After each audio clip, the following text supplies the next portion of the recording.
Nəhcül Bəlağada Həzrətin xütbələrinin içərisində belə bir söz var. Deyir, mən minmişdim bir dənə qızmış dəviyə.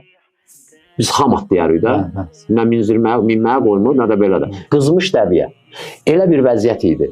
Başım bıraxsaydım, gedirdi, qayadan atırdı, özünü məhv edirdi. Yüyənin bərk çəksəydim, ağzı cırılırdı.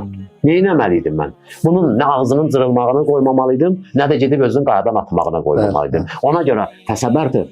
Və fi eyni şəca və fil eyni qəza və fil löqi şəca. Əksinə. Gözünə tikan batan adamlar kimi, boğazında sümük qalan adamlar kimi. Adı sümük yox, bu boyda çörək qalır boğazımızda. Ya su əslən. Güclə belə baş aşağı tutub silkələyirlər, kürəyimizə, yadımıza da vururlar, özümüzə gəlmir. Adamın nəfəsi kəsilir. Əleyhissalam bunu belə poetik cümlə kimi demirdi. O əzabı Əleyhissalam çəkirdi. Boğazında bir adamın gözünə kipriyi düşür, nə müsibət gəlir başına. Hətta gözünü aça da bilmir, yuma da bilmir. Qalıb gözünü yummağı ilə açmağın arasında o kipri öz kipriyidir. Onda qalmışdı qıraqdan adamın gözünə tikan batar.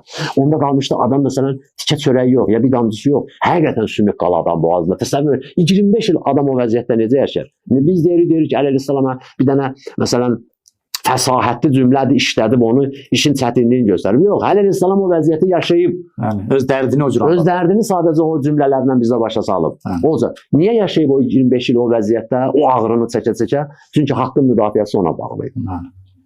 Ondan da sonra gəlir, deyir ki, and olsun Allaha, mən haqqın müdafiə eləməkdə və haqqın düşməni ilə müharibə və mübarizə eləməkdə nə heç vaxt, nə səhlənkarlıq eləməmişəm, nə də heç kimdən saziş eləməmişəm. Mən lazım olsa çıxacam, oturacam düşmənin düz ortasında, qoy öldürsünlər məni.